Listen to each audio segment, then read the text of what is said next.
یا علی ادرکنی فی سبیلک یا مولاتی یا فاطمہ وغیثی ادرکنی یا مولاتی یا فاطمہ وغیثی ادرکنی یا مولاتی یا فاطمہ وغیثی ادرکنی الودود یا رحمان یا قابض و کرم حق معصومین علیہ السلام الودود یا رحمان یا قابض و کرم حق معصومین علیہ السلام الودود یا رحمان یا قابض و کرم حق معصومین علیہ السلام اللہم صلی علی محمد و آل محمد ایک مل کے بآواز بلند صلوات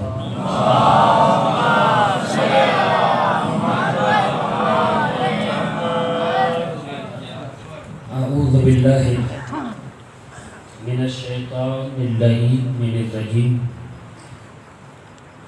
بسم اللہ الرحمن الرحیم الحمدللہ الذی جعل کمال دینہ و تمام نعمتہ بولایت امیر المؤمنین علی ابن ابی طالب علیہ السلام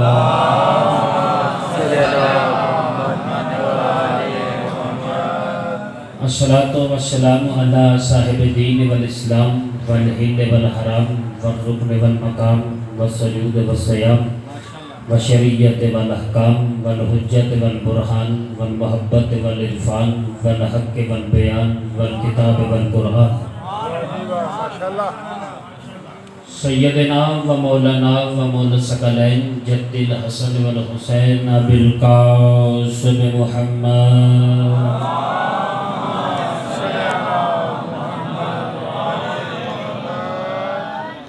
الذین اذهب اللہ عنہم الرجس وطہرہم تطہیرا اللہم صلی علی محمد وآل محمد وعلی لعنۃ اللہ اعدائہم اجمعین وغاشبی حقوقہم ومنکری فضائلہم ومصائبہم وشجاعتہم وسخاوتہم وعظمتہم وعطشہم وولایتہم من الان الى یوم الدین اللہم عذبہم عذابا یستغیث منہ اہل النار آمین یا رب العالمین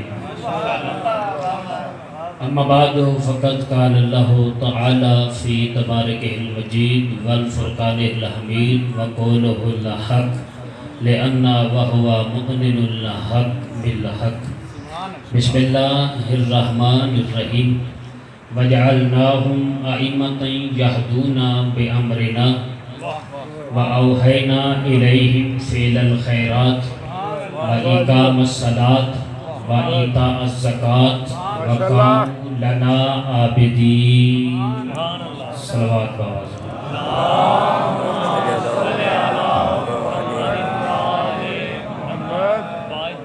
خالق کائنات سے دعا ہے کہ شرف ماتم کو اپنی بارگاہ میں قبول منظور آپ تمام مومنین مومنات ماؤں بہنوں بیٹیوں بھائیوں عزیزوں دوستوں بزرگوں کا اس پاک بارگاہ میں آنا حسین پاک کی ماں اپنی بارگاہ میں منظور و مقبول جو کبھی مومن مومنہ جس نیت جس ارادے سے اس مجلس پاک میں آیا ہے مالکہ کائنات ان کو ان کی نیت اور ارادے کے مطابق جزا عطا فرمائے جو بیمار ہیں انہیں شفائے کاملہ و عاجلہ عطا فرمائے جو بے اولاد ہیں انہیں ماتمی عطا فرمائے نام بے نام جتنے افراد میرے ذہنوں میں موجود ہیں جو علیم و ذات صدور ہیں ان سب کی دعاؤں کو مستجاب فرمائے پروردگار محمد و آل محمد کی عزت و عظمت کے صدقہ میں اس دور ستم میں شیعہ نے حیدر قرار کو اتفاق و اتحاد عطا فرمائے منتقم خون حسین وارث حقیقی امام حجت کے ظہور میں تاجیل فرمائے ہم سب کو ان کے اعوان و انصار میں شمار فرمائے ایک مل کے بآواز بلند صلوات پڑھیں اللہم صلی علی محمد وآل محمد خالق کائنات کا لاکھ لاکھ شکر ہے کہ کاتب تقدیر نے ہمارے دلوں میں محمد دلوں کی دھڑکنوں میں علی سینوں میں حسین بازوؤں پہ عباس اور پیشانیوں پہ عزادار لکھ دیا ہے چلے کوشش کریں زبان معطر ہو جائے میں آغاز گفتگو کروں خالق کائنات کا لاکھ لاکھ شکر ہے کہ جس نے باپ کے خون اور ماں کے دودھ سے زیادہ تیز ہماری شارق حیات میں ولایت علی کو روا دوا فرمایا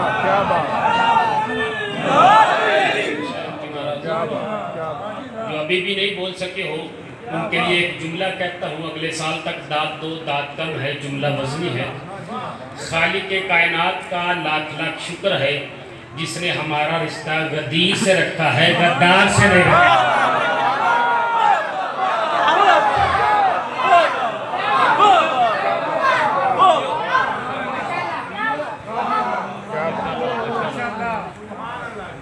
خالق کائنات کا لاکھ لاکھ شکر ہے جس نے اس خیانتوں سے بری ہوئی کائنات میں امانت زہرا ہماری آنکھوں میں رکھا۔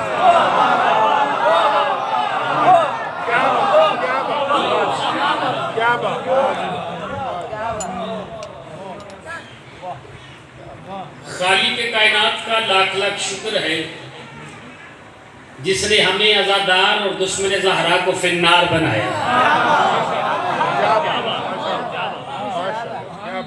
اس سے پہلے کہ میں عنوان کا تعارف کرواؤں، آغاز گفتگو کروں، میری کوشش ہے مسلسل 2 سال سے کہ جہاں موقع ملے ایک پیغام پہنچا۔ عزاداری امام حسین کا مقام کیا ہے؟ عزاداری کا مقام کیا ہے؟ عزادار کا مقام کیا ہے؟ فرش عزا کا مقام۔ اگر آپ حضرات متوجہ ہیں، میں نے آغاز گفتگو کر دی۔ آیت اللہ اسد حیدر ہاشم سے کسی نے پوچھا، پہلی منزل پہ پہلا فکرہ اتنا بڑا دے رہا ہوں کہ دعاؤں میں یاد رکھیں گے آپ۔ آیت اللہ اسد حیدر ہاشم سے کسی نے پوچھا کہ دنیا میں کہیں بھی کوئی چھوٹی سے چھوٹی مجلس بھی ہو تو اس میں تبرک بانٹا جاتا ہے، تو جو کائنات میں کربلا کے بعد سب سے پہلی مجلس سیدہ زینب نے کروائی، اس میں تبرک کیا بانٹا گیا؟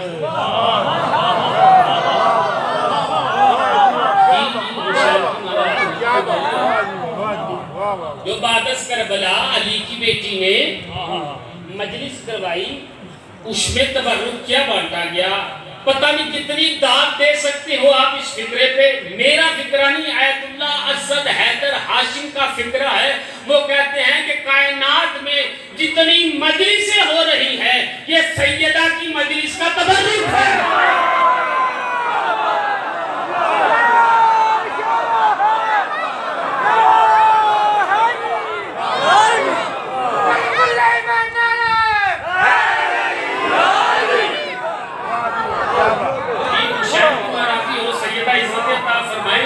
یہ جتنی مجلسیں ہو رہی ہیں یہ اس مجلس کا تبرک ہے۔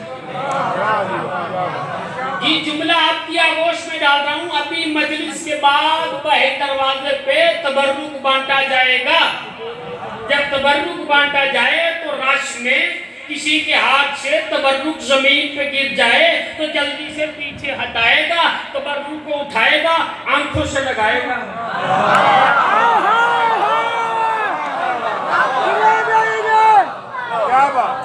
تیری میری مجلس، تیری میری کمائی کا تبرک زمین پہ گر جائے تو آنکھوں پہ لگاؤ کہ تبرک حسین ہے۔ تو جو تبرک سیدہ ہے، نہیں غور کیا آپ نے جو پیچھے رہ کے ذرا تھوڑا سا بولیے گا، نہیں حسین کی ناراضی ہوگی۔ جو تبرک سیدہ ہے اس مجلس کا احترام کیا ہوگا؟ جی یہ معمولی مقام نہیں، بڑا مرتبہ ہے اس مقام کا۔ چلو آپ جڑ گئے ہو تو میں ایک بات اور کرتا ہوں۔ ایک مذہب اہل بیت کی آیت اللہ گزرے ہیں، آیت اللہ جعفر شوستری، اور ان کے بارے میں جو علماء نے کتابوں میں لکھا وہ سنیے کہ وہ خطیب اہل بیت منبر پہ بیٹھ کے جب مجلس پڑھتے تھے تو دائیں زانوں پہ فضائل کی کتاب، بائیں زانوں پہ مصائب کی کتاب کھول کے فضائل پڑھتے تھے، کھول کے مصائب پڑھتے تھے۔ ایک دن مجلس پڑھ رہے تھے تو کسی نے کہا اتنا بھی نہیں کر سکتا کہ ایک زبانی خطاب کر لے، بعض دل پہ اثر کر دے، کتابیں رکھی، مولا کے روزے پہ چلے گئے اور جا کے کہا مولا اگر اسے دماغ سے زبان پہ نہیں لانا تو واپس لے لے۔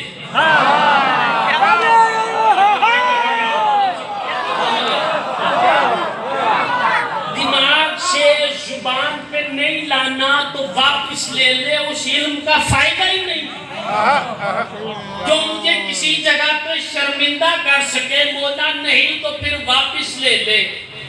روتے روتے گڑگڑاتے ہوئے روزے کی جالی کو پکڑتے ہوئے آنکھ لگ گئی۔ عالم خواب میں کیا دیکھا؟ محرم کے ایام تھے، 7 محرم تھا۔ عالم خواب میں کیا دیکھا کہ کربلا کا میدان ہے، سامنے سے ایک طرف کوثر کے خیمے ہیں، ایک طرف ابتر کے خیمے ہیں۔ یا جو اب بھی نہیں بولے ہو ان کی اپنی مرضی ہے۔ ایک طرف کوثر کے خیمے ہیں، ایک طرف ابتر کے خیمے ہیں، ایک طرف کل ایمان کے خیمے ہیں، ایک طرف کل کفر کے خیمے ہیں، ایک طرف ابن رسول کے خیمے ہیں، ایک طرف ابن امیہ کے خیمے ہیں، ایک طرف طہارت کے خیمے ہیں، ایک طرف نجاست کے خیمے ہیں۔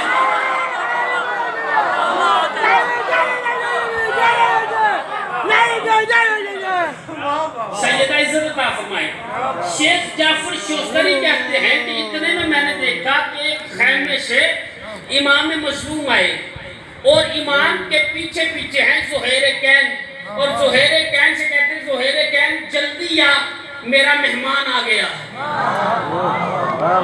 پیچھے رہ گئے یار آپ بولے نہیں، جاؤ جا کے مقتل کی کتابیں اٹھا کے دیکھنا کہ حسین ابن علی نے پوری زندگی میں 2 شخصیتوں کو اپنا مہمان کہا ہے، یا حبیب کو اپنا مہمان کہا یا جعفر شوستری کو اپنا مہمان کہا۔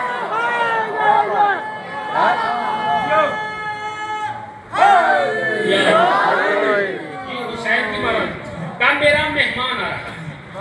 جعفر شوستری مظلوم کربلا کے قریب پہنچے۔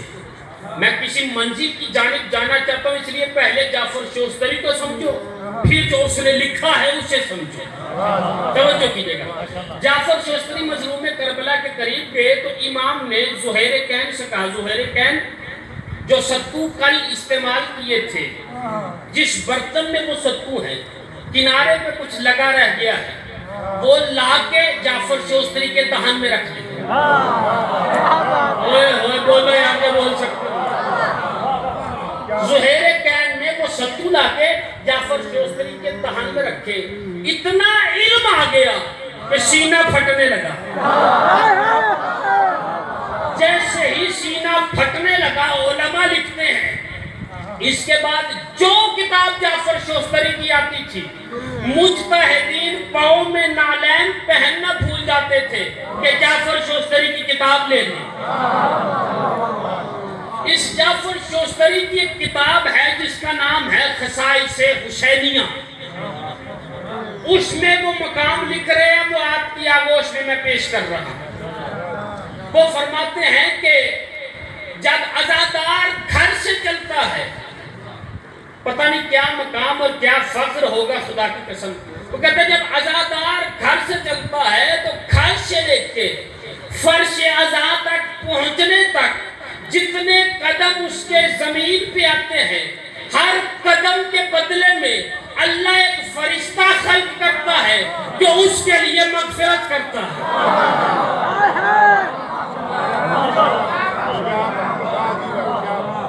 ہر قدم کے بدلے میں کسی منزل کی جانب آپ کو لے کے جانا چاہتا ہوں، اگر توجہ کریں پھر میں مضمون کھولوں۔ وہ لکھتے ہیں اگلا جملہ لکھا تو خدا کی قسم حج کرتا، قلم توڑ کے رکھ دیا۔ آیت اللہ جعفر شوستری لکھتے ہیں کہ جب عزادار فرش عزا پہ آ کے بیٹھ جاتا ہے تو اللہ اس پہ درود بھیجتا ہے۔ مرضی ہے یار آپ کی اپنی، میں نے حوالہ اس لیے پہلے دیا کہ کوئی بعد میں چین گوئیاں نہ کرے۔ توجہ کی آپ نے؟ اللہ درود بھیجتا ہے۔ دیکھیے اگلا جملہ جو انہوں نے لکھا، خدا کی قسم حد کر دی، فقط یہ نہیں لکھا کہ اللہ درود بھیجتا ہے، فرماتے ہیں کہ جہاں مجلس ہوتی ہے اس فرش عذاب پہ عرش سے اللہ کے مقرب فرشتے اجازت لے کے مجلس عذاب میں آتے ہیں۔ توجہ کیجئے گا، مقرب فرشتے، ہر ایک فرشتہ نہیں، جو اللہ کے قرب میں ہے وہ فرشتے مجلس عذاب میں آتے ہیں، اور جب وہ مجلس سن کے واپس جاتے ہیں، توجہ کیجئے گا، مجلس سن کے واپس جاتے ہیں تو عرش کے باقی فرشتے پوچھتے ہیں کہاں سے آئے ہو؟ آج تمہارے بدن سے وہ خوشبو آ رہی ہے جو جنت میں بھی نہیں ہے۔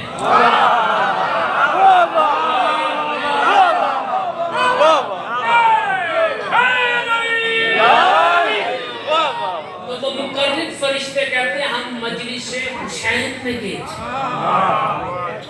اس کا مطلب یہ ہے کہ فرش عزا کی ایک خوشبو ہے۔ اب میں فیصلہ آپ پہ چھوڑ رہا ہوں، میں ہوں، آپ ہیں، کوئی زید بکر کوئی ہے، کم از کم جب امام بارگاہ سے گھر جائے بستر پہ لیٹے تو اپنے گریبان میں جھانک کے دیکھے وہ عزاداری والی خوشبو آ رہی ہے یا نہیں؟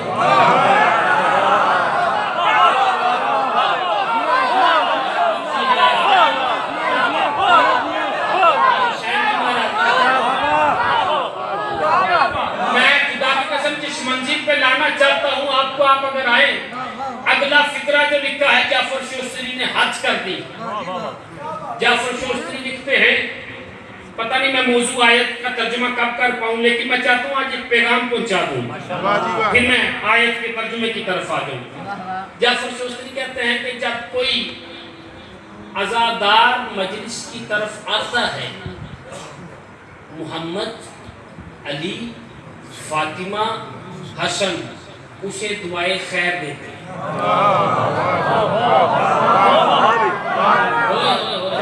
جان سوچئے گا، میں نے بڑی احتیاط سے جملہ پڑھا، بڑا سوچ کے جملہ پڑھا، کتاب کا جملہ پڑھا، اپنی طرف سے جملہ نہیں پڑھا۔ وہ کہتے ہیں کہ محمد، علی، فاطمہ، حسن اسے دعائے خیر دیتے ہیں، اسے دعائے خیر دیتے ہیں، جس کی فقط دعا کا نام عباس ہو۔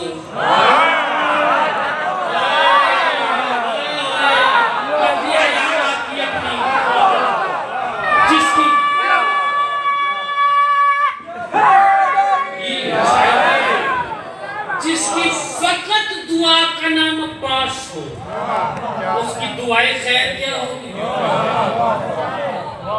فاطمہ دعائے خیر دیتی ہے۔ اب میں نے علماء سے پوچھا یہ دعائے خیر کیا ہے، تو علماء نے جب کتابیں دیکھی تو میرے سامنے کشائف حقائق شاگرد آل محمد امام جعفر صادق علیہ السلام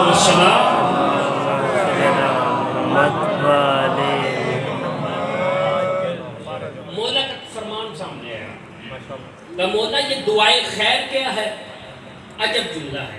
امام فرماتے ہیں جسے معصوم کی دعائے خیر مل جائے اس سے اللہ کبھی ناراض نہیں ہوتا۔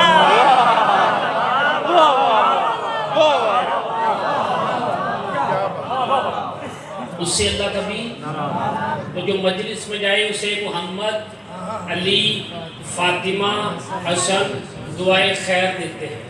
میں نے 4 پڑھ گنے، کسی نے سوال نہیں کیا کہ پھر حسین کیا دیتے ہیں۔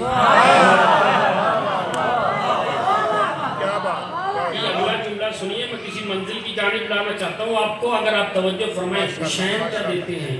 شیخ جعفر شوستری کا جملہ ہے، مقام فخر پہ بیٹھ کے آپ سنو تو خدا کی قسم میں جب یہ روایت پڑھتا ہوں پتہ نہیں کتنے کتنے دن تک آنکھوں سے آنسو نہیں جاتے۔ کیا جملہ ہے؟ فرماتے ہیں کہ محمد، علی، فاطمہ، حسن دعائے خیر دیتے ہیں اور آنے والے عزادار کے لیے حسین اپنی پلکیں بچھا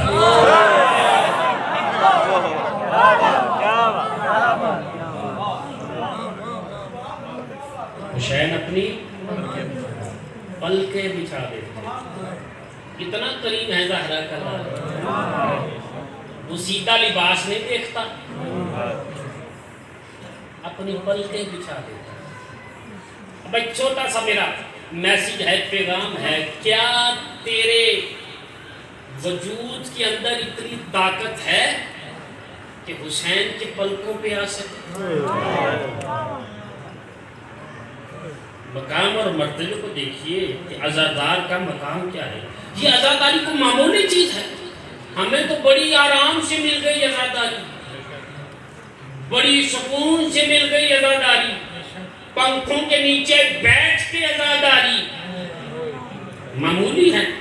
آؤ ایک روایت اور سناتا ہوں آپ کو، جس نے ایمان میں میٹرک کی ہے، اس نے اپنے دسترخوان کو ایمان کے اندر میٹرک کو بلا لیا۔ سلیمان محمدی نے ابو ذر کو دسترخوان پہ بلایا۔ اب ابو ذر سلمان کے دسترخوان پہ آئے تو سلمان نے ایک سیرت مولا پہ عمل کرتے ہوئے سوکھی روٹی ابو ذر کے سامنے پیش کی۔ خدا کی قسم صحابی بھی ہو تو ایسے ہو، سوکھی روٹی دے کے کہتے کیا ہی اچھا ہوتا اگر اس کے ساتھ نمک ہوتا۔ توجہ کی جگہ، کیا ہی اچھا ہوتا اگر اس کے ساتھ نمک ہوتا۔ سلمان فوراً گئے، اپنی کباب گروی رکھی، نمک لے کے آئے، ابو ذر کو نمک دیا، ابو ذر نے نمک کے ساتھ روٹی کھائی۔ جب روٹی کھا لی، اس روایت بڑی لمبی ہے، پھر کبھی کسی مجلس میں پڑھ دوں، لیکن اب توجہ کیجیے گا، میں جس مقصد تک روٹی کھا لی تو روٹی کھانے کے بعد ابو ذر جب جانے لگے تو کہا سلمان کوئی وصیت تو کرو۔ کہا ویسے تو میں وصیت کرتا نہیں، لیکن چونکہ تو نے مطالبہ کیا ہے اس لیے کر رہا ہوں کہ جو نعمت تمہیں ملے اس نعمت کے پیچھے چھپی ہوئی محنت کو کبھی نہ بھلانا۔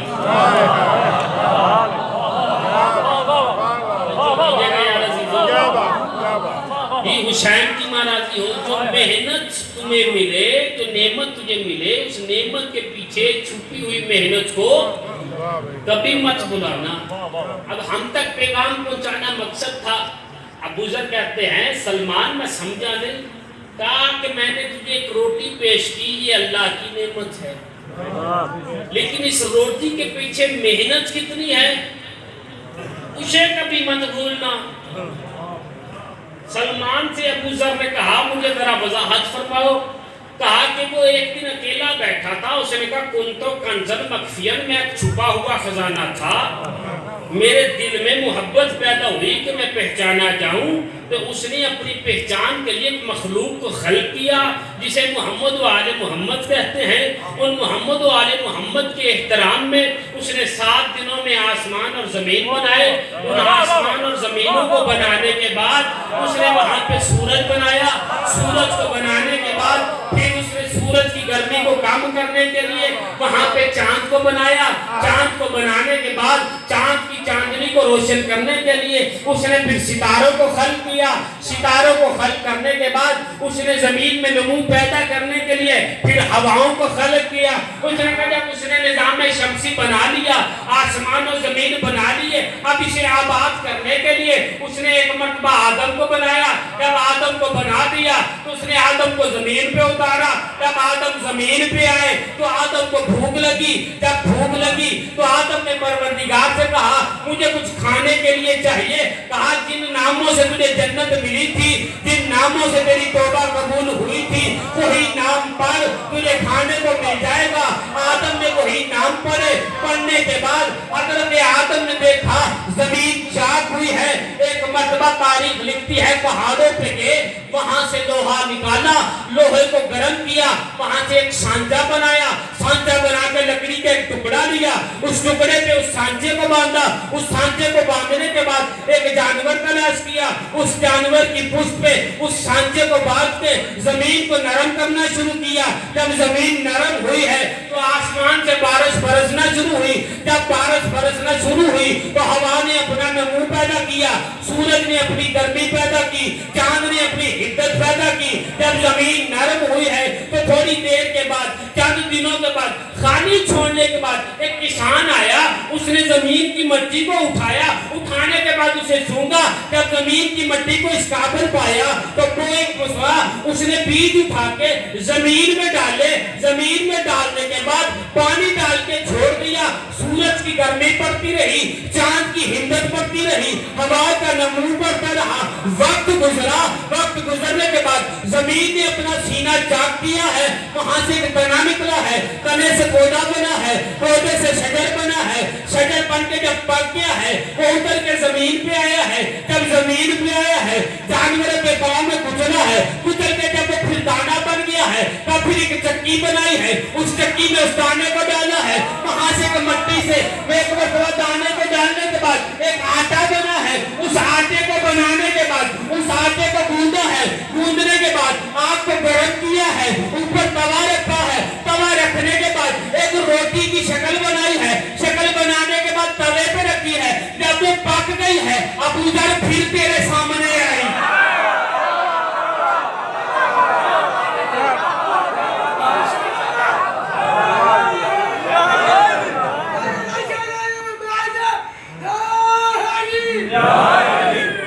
ابو ذر پھر وہ تمہارے سامنے آئی، جملہ کہہ رہا ہوں چاہے جیسے مرضی سنیے گا، ساری زندگی داد دو داز کم ہے، جب ایک روٹی کے پیچھے اتنی محنت ہے تو اس مجلس کے پیچھے کتنی محنت ہے۔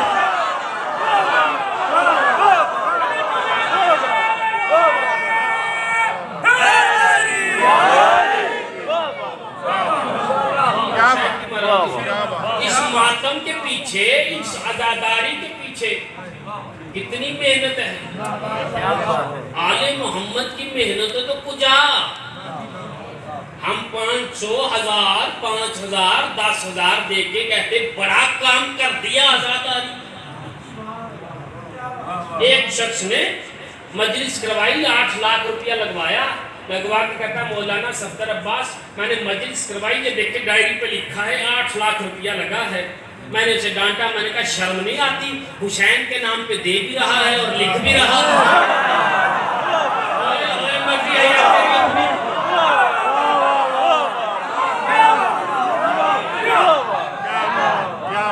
توجہ کیجئے گا عزیزوں، پیغام کو اپنے دامن میں باندھ کے لے کے جائیے گا، ہر منزل پہ ہر مزاج پہ میں ایسی گفتگو کرتا نہیں، آپ کے معیار کو دیکھ کے گفتگو آپ کی آغوش میں ڈال رہا ہوں۔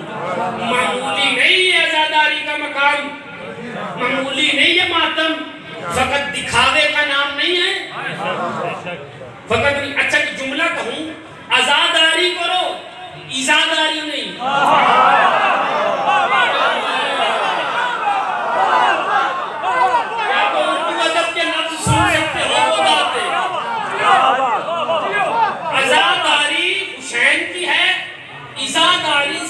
ہے جی، جو بچے نہیں سمجھے عزاداری کہتے ہیں رشتہ داری کو،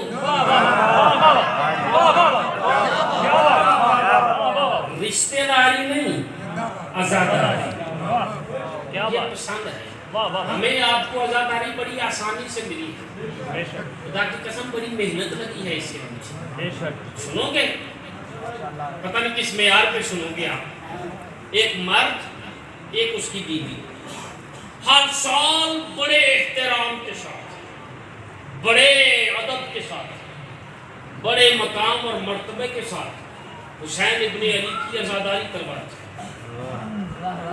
جو کچھ ہوتا حسین کی عزاداری پہ لگاتے تھے۔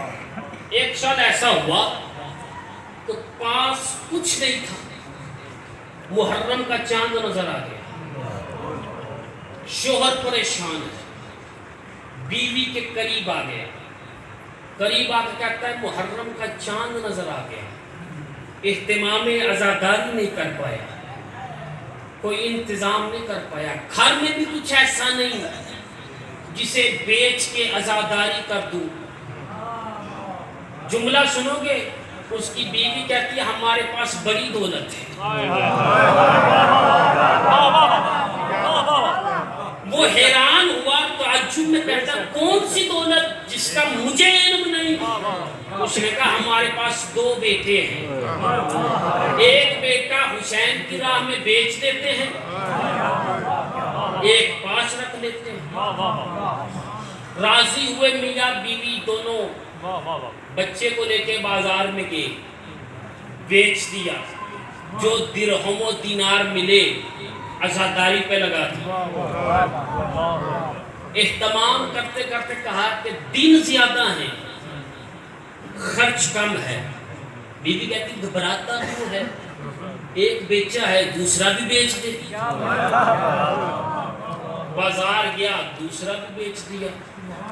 جب دوسرا بھی بیچ دیا، تاریخ کے یہ جملے ہیں، بیچنے کے بعد بیوی رونے لگی۔ سلام کرنا ان ماؤں پہ جو عزادار تیار کرتی ہے۔ بیوی رونے لگی، شوہر کہتا کیا بچوں کی یاد ستا رہی ہے؟ بچوں کا غم اور ملال ہے کہ انہیں بیچ دیا، انہیں فروخت کر دیا؟ کہا نہیں، رو تو اس لیے رہی ہوں کہ 2 اور ہوتی تو وہ بھی بیچ کے عزاداری پہ لگا۔ 2 اور ہوتے وہ بھی بیچ کے عزاداری پہ لگا دیتے۔ شب عاشور، گریہ، عاشور کا دن آ گیا، دونوں میاں بیوی بیٹھے گریہ کر رہے ہیں شہادت حسین پہ۔ دروازے پہ تک الباب ہوا، ایک برقع پوش بی بی دونوں بچوں کو لیے ہوئے اس کے گھر میں داخل ہوئے۔ داخل ہو کے کہتے ہیں یہ لو تمہارے دونوں بچے۔ ہاتھ جوڑے دونوں میاں بیوی نے، کیا ہمارے بچوں سے کوئی غلطی ہو گئی؟ اگر غلطی ہوئی تو ہم معافی مانگتے ہیں، ان کی طرف سے کیوں واپس کرنے آئے ہیں؟ کہا پہچانا نہیں، میں زہرا ہوں، میں کسی کا احسان نہیں رکھتی،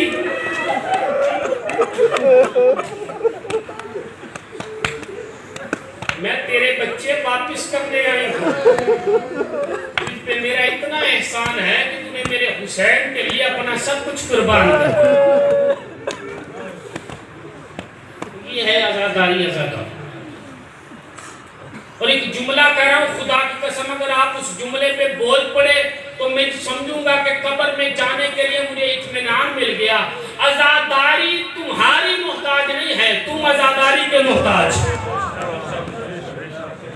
ماتمداری تمہاری محتاج نہیں ہے، تم ماتمداری کے محتاج۔ مجلس تمہاری وجہ سے نہیں ہے، تم مجلس کی وجہ سے۔ اسے ذہن میں رکھو، مقام عزاداری کیا ہے، مقام عزادار کیا ہے، یہ ذہن میں رکھو۔ جعفر شوستری نے ایک جملہ لکھا ہے، اس جملے کے بعد میں موضوع پہ آ رہا ہوں۔ جعفر شوستری کہتے ہیں کہ امام حسین ہر مجلس میں آنے والے عزادار سے کلام کرتے ہیں، فقط کلام کرتے ہیں۔ جعفر شوستری نے اگلا جملہ لکھا، فقط کلام نہیں کرتے بلکہ ہر آنے والی کی نیت بھی دیکھتے ہیں، یہ کس نیت سے آیا ہے، یہ کس ارادے سے آیا ہے، یہ کس کو راضی کرنے آیا ہے، کس کو ناراض کرنے آیا ہے۔ یہ آپ کو مجھے اچھا لگتا ہے، حسین کی ماں کو نہیں۔ بس ایک آخری فکرہ میں ترجمہ کروں آیت کا، کل سے انشاءاللہ گفتگو پوری ہو۔ آیت اللہ علی ربانی شیعہ مذہب کے بہت بڑے محقق آیت اللہ مجتہد صاحب رسالہ گزرے، منت مانگی کہ مجھے خواب میں حسین کے دوست، حسین کے حبیب ابن مظاہر سے ملنا ہے۔ سنو یار، خدا کی قسم کتنی داد دو گے آپ اس فکرے پہ جو میں پتن کتنی کتابوں کی تلاش کے بعد آپ کی آگوش میں ڈال رہا ہوں۔ لکھا، اور یہ امانت سمجھنا، جو جہاں تک پہنچا سکے اس پیغام کو پہنچانا۔ 40 دن چلا کیا، 40 دن مصلی پہ بیٹھے کہ حبیب ابن مظاہر کی زیارت ہو، زیارت نہ ہوئی۔ 40ویں دن مصلی پہ بیٹھ کے کہتے ہیں مولا اور تو کچھ نہیں مانگا، حبیب کی زیارت ہی مانگی ہے نا۔ 41ویں دن جو مصلی پہ بیٹھے تو آنکھ لگی، عالم خواب میں حبیب ابن مظاہرہ ہے، چہرے کو دیکھ کے کہتے ہیں آپ ہی کو جچتا ہے کہ آپ حسین کے حبیب ہیں۔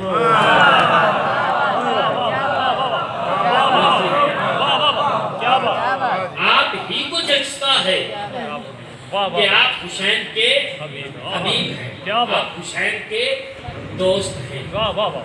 گفتگو کی آیت اللہ علی ربانی نے جناب حبیب ابن مظاہر سے، جب کافی گفتگو کر چکے حبیب ابن مظاہر جانے لگے، آیت اللہ علی ربانی حبیب ابن مظاہر کے قدموں میں گرے، قدموں کو پکڑا اور پکڑ کے کہا آخری سوال، کہا کیا؟ کہا کوئی حسرت جو رہ گئی ہو، جو پوری نہ ہوئی ہو۔ حبیب ابن مظاہر کہتے ہیں علی ربانی اگر خدا مجھے زندگی دے، مولا مجھے اذن دے، میں ایک بار پھر دنیا میں جاؤں اور جا کے حسین کی صف عزا بچھاؤں۔ سمجھیے گا صف عزا کا مقام کیا ہے، عزاداری کا مرتبہ کیا ہے، عزاداری کا مقام کیا ہے۔ آج زمانہ حسین اور خدا کو لڑانے چل پڑا ہے، نماز اور عزاداری کا تقابل کرنے لگ پڑا ہے۔ نماز اور چیز ہے، عزاداری اور چیز ہے، نماز پھر پڑھی جا سکتی ہے، عزاداری نہیں پڑھی جا سکتی ہے۔ وہ کیا ہو گیا میرے عزیز دوستو؟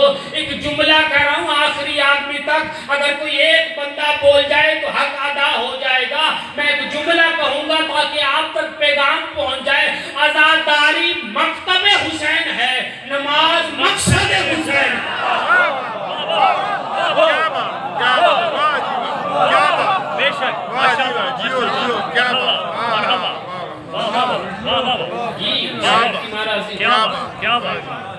سمجھیے آپ کیا مقام کیا مرتبہ اس عزاداری کا۔ میرے پاس وقت نہیں کہ اگر زندگی نے موقع دیا تو پورا عشرہ عزاداری پہ سناؤں کہ عزاداری کیا ہے اور مقام عزادار کیا ہے۔ فقط بات اس لیے کی کہ یار پہچانو اپنے آپ، تم ہو کون، مقام اور مرتبہ کیا ہے، اور حسین کی ماں چاہتی کیا ہے، اور ہم کر کیا رہے۔ عزاداری ایک جملہ کہوں، عزاداری حسین میں فنا ہو جانے کا نام ہے۔ اتنے فنا ہو جاؤ عزاداری میں کہ حسین مل جائے، اور اتنے فنا ہو جاؤ محبت حسین میں کہ خدا مل جائے۔ حسین کی مہارت نہ کسی کو راضی کرنے کے لیے نہ کسی کو ناراض کرنے کے لیے، فقط زہرا کی رضا کے لیے، رسول پاک کی تمنا کے لیے دل سے مانگ۔ پہلے عزاداری ہوتی تھی، مجلس میں بیٹھے پہ اولاد لے کے جاتا تھا، اب کیوں نہیں؟ پہلے عزاداری ہوتی تھی، مجلس میں بیٹھے بے رزق لے کے جاتا تھا، اب کیوں نہیں؟ پہلے عزاداری ہوتی تھی، مجلس میں بیٹھے بے گھر لے کے جاتا تھا، اب کیوں نہیں؟ پہلے عزاداری میری آنکھوں کے واقعے ہیں، بیمار بیٹھا ہے عزاداری میں، شفا لے کے اٹھا ہے، اب کیوں نہیں؟ اس لیے یہ ابھی بقرہ عید گزری ہے نا، کئیوں نے قربانیاں کی ہیں، بکرے کی قربانی، گائے کی قربانی، اونٹ کی قربانی کرو، سنت ہے قربانی، ہر بندہ کرے، لیکن ہر بندہ ایک قربانی ایک بکری کی بھی کرے، اور جس بکری کی قربانی میں کہہ رہا ہوں وہ بکری منڈی سے نہیں ملے گی، ہر انسان کے پاس ہے، اس بکری کا نام ہے میں۔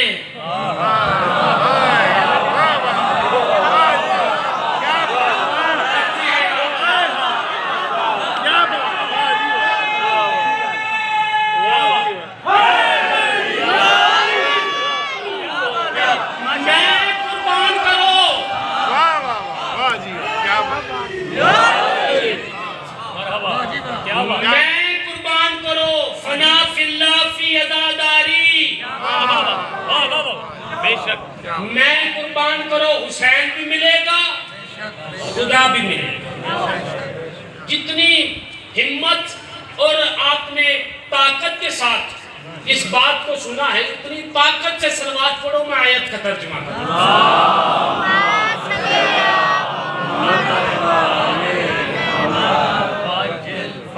چلو یہ طاقت سے پڑھی ہے تو پھر کوئی آہستہ سی پڑھ دو سارے مل کر.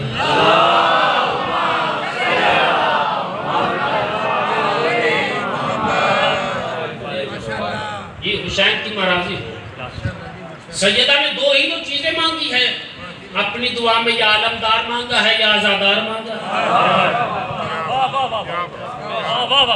جی حسین کی مراضی. تو پھر بھی عزادار اپنی عظمت نہ سمجھے. رسمی عزاداری نہیں کرنی کہ محرم آیا تو 10 دن کا عزادار نہیں. کلو یوم عاشورا, ہر روز کا عزادار. ضروری نہیں کہ عزادار بننے کے لیے آپ امام بارگاہ میں جائیں, فرش عزا پہ جائیں, مجلس کرائیں, مولانا بلائیں, ذاکر بلائیں. آیت اللہ جملہ لکھتے ہیں کہ مصلی پہ بیٹھ جاؤ اور 2 رکعت سجدہ شکر ادا کرو اور اپنی زبان سے 2 فکرے کہو. حسین اور کربلا, شام اور زینب عزاداری ہو گئے. سمجھو تو صحیح مقام عزاداری کیا ہے. شورہ انبیاء قرآن مجید کا 21واں سورہ, 73ویں آیت جس کی تلاوت کا شرف حاصل. آج کی حد تک فقط موضوع کا تعارف, کل سے انشاءاللہ آغاز گفتگو ہو جائے. خالق کائنات ارشاد فرما رہا ہے وَجَعَلْنَاهُمْ أَئِمَّةً يَهْدُونَ. امام جب بھی بناتا ہوں میں بناتا ہوں. جسے میں امام بناتا ہوں یہدونا, وہ ہدایت کرنے بے امرنا, اور وہ ہدایت اپنے امر سے نہیں کرتا, اپنی خواہش سے نہیں کرتا, اپنی تمنا سے نہیں کرتا, اپنی آرزو سے نہیں کرتا. بے امرنا ہمارے امر سے کرتا. وَأَوْحَيْنَا إِلَيْهِمْ فِعْلَ الْخَيْرَاتِ. اور جسے ہم امام بنا کے بھیجتے ہیں اس کے وجود پہ, اس کی عقل پہ, اس کے شعور پہ, اس کی تخلیق پہ ہم وہی بھیجتے ہیں. کس چیز کی وہی بھیجتے ہیں؟ فعل الخیرات, نیک کام کرنے کی. اچھا, وَإِقَامَ الصَّلَاةِ, اور جسے میں امام بنا کے بھیجتا ہوں وہ نماز کو زندہ کرتا ہے. یہ جو ترجمے پہ بولے ہو حسین کی مراضی. وَإِقَامَ الصَّلَاةِ, وہ نماز کو زندہ کرتا ہے. وَإِيتَاءَ الزَّكَاةِ, اور زکوٰۃ کو حیات دیتا ہے. وَكَانُوا لَنَا عَابِدِينَ, اور وہ بس فقط اور فقط ہماری عبادت کرتا ہے. یہ آیت کا ترجمہ ہے جو میں نے آپ کی اذہان کے سامنے پیش کیا. اس آیت کے ذیل میں 10 روز جس موضوع پہ مجھے گفتگو کرنی ہے وہ ہے عظمت امام قرآن کے آئینے میں.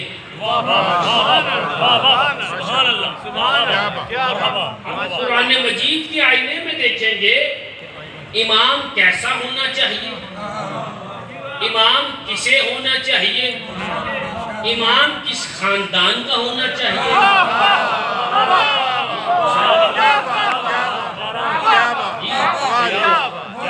10 دنوں میں دیکھیں گے امام کی عادتیں کیسی ہونی چاہیے, امام کی علامتیں کیسی ہونی چاہیے, امام قرار ہونا چاہیے یا امام فرار ہونا چاہیے.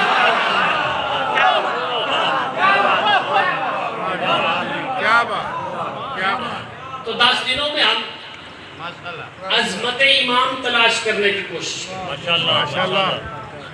اور قرآن مجید عجیب رخ سے اس آیت میں گفتگو کر رہا ہے جسے میں نے ترجمہ کلام دیا ہے. خصلتیں گنے امام کی اس ایک آیت میں کتنی نشانیاں اللہ نے بیان کی. پہلی نشانی وجعلناہم، امام اللہ بناتا ہے۔ دوسری نشانی یہدونا، وہ ہدایت کرنے آتا ہے، ہدایت لینے نہیں آتا۔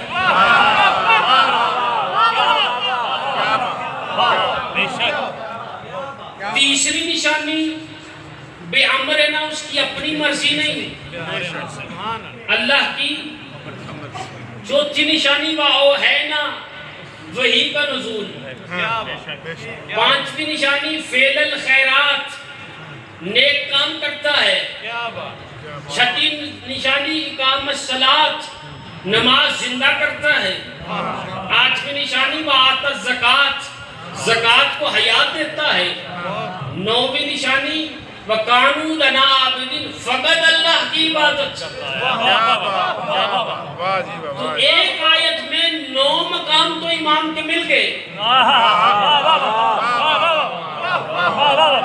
یہ امام کیسا ہونا چاہیے؟ وَجَعَلْنَاهُمْ، امام جب بھی بناتا ہوں میں بناتا ہوں، اس کا مطلب یہ ہے پہلی منزل پہ پہلا جملہ آپ کی آگوش میں پیش کر رہا ہوں، جیسے مرضی سنیے گا۔ وَجَعَلْنَاهُمْ أَئِمَّةً، امام جب بھی بناتا ہوں میں بناتا ہوں۔ جسے امت بنائے وہ کچھ بھی بن سکتا ہے، امام نہیں بن سکتا۔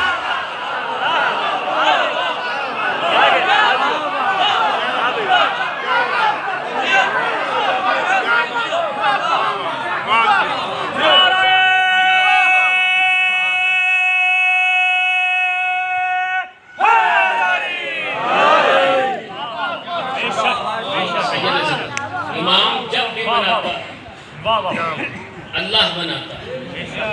وَيَهْدُونَا، اور جب اللہ امام بناتا ہے تو اللہ اسے ہادی بنا کے بیچتا ہے۔ وہ دنیا میں آ کے ہدایت کرتا ہے، ہدایت لیتا نہیں۔ نوجوان بچوں کے لیے جملہ کہہ دوں، جسے اللہ امام بناتا ہے وہ ہاتھی بن کے آتا ہے۔ اگر اس سے کوئی مسئلہ پوچھ لیا جائے تو وہ بیٹی کے پاس نہیں جاتا۔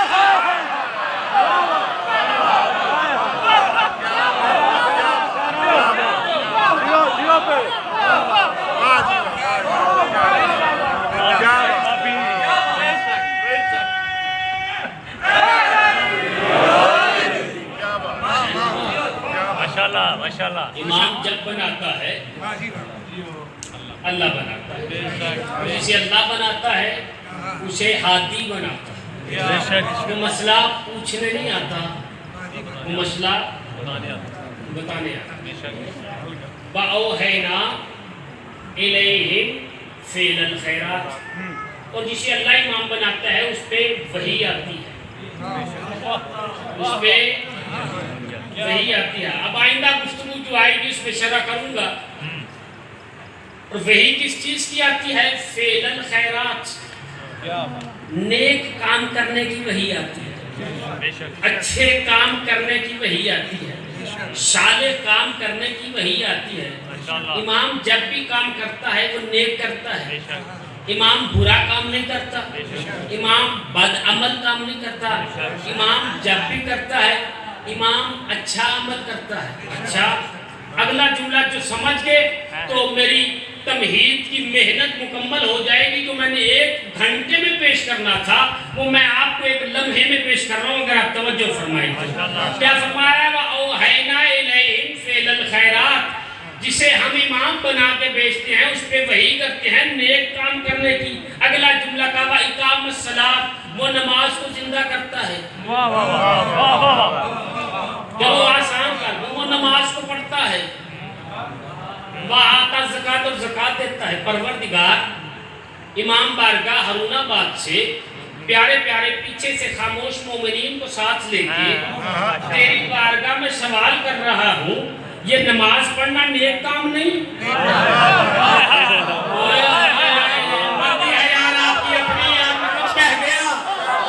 یہ نماز نیک کام نہیں، یہ زکوٰۃ نیک کام نہیں۔ آواز قدرت آئے گی صفدر عباس، بے شک نیک کام ہے۔ تو کہا جب فعل الخیرات کہہ دیا تو پھر نماز علیحدہ کیوں کہی، زکوٰۃ علیحدہ کیوں کہی؟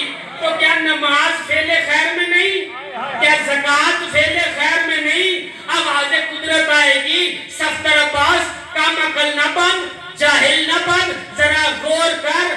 نماز عمل ہے خیر عمل نہیں، روزہ عمل ہے خیر عمل نہیں، نماز عمل ہے خیر عمل نہیں، روزہ عمل ہے خیر عمل نہیں، حج عمل ہے خیر عمل نہیں، زکوٰۃ عمل ہے خیر عمل نہیں، خمس عمل ہے خیر عمل نہیں، بیوہ کے ساتھ شفقت کرنا عمل ہے خیر عمل نہیں، یتیم کے سر پہ ہاتھ رکھنا عمل ہے خیر عمل نہیں۔ میں نے کہا پروردگار یہ سارے عمل ہے تو خیر العمل کیا ہے؟ غدیر کے میدان میں آ جانا۔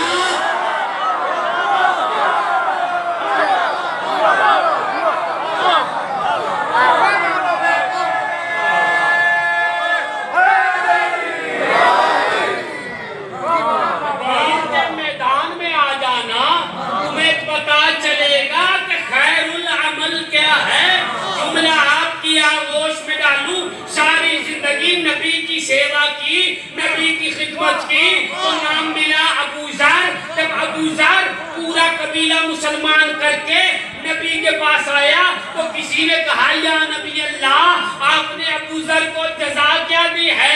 کہا ابو ذر کی جزا سننی ہے تو غدیر والے دن آ جانا میدان غدیر میں تمہیں بتاؤں گا میں نے ابو ذر کو جزا کیا دی ہے۔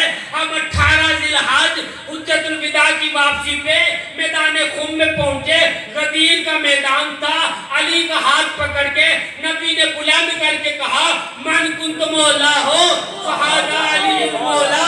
جب اعلان کر چکے، توجہ کیجئے گا میں علی، جب اعلان کر چکے تو اعلان کرنے کے بعد ابو ذر کو قریب بلایا اور قریب بلا کے کہا ابو ذر لوگ مجھ سے پوچھتے ہیں کہ ابو ذر کو جزا کیا دی ہے؟ کیا ابو ذر میں نے جزا بدل دی، آج تک مؤذن بلال تھا، آج سے مؤذن تو ہو جائے۔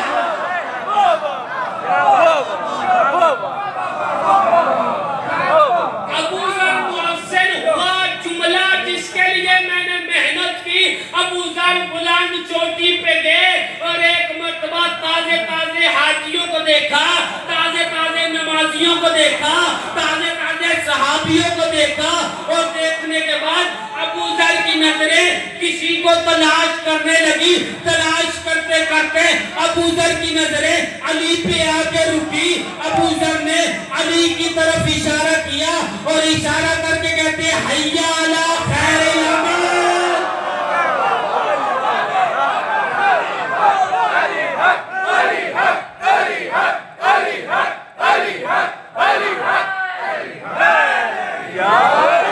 تو جملہ آپ کی نظر کر رہا ہوں، جیسے مرضی سننا، نماز عمل ہے، ولایت علی خیر العمل ہے۔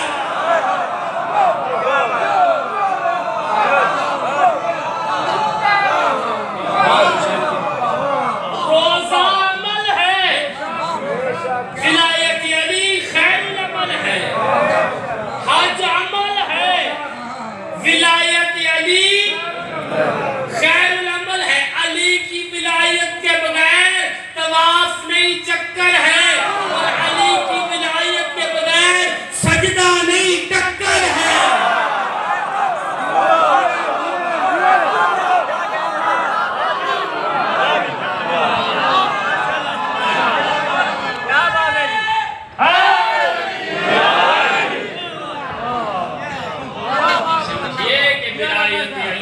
حسین ابن علی سلامت رکھے سب کو، علی کی ولایت خیر العمل ہے۔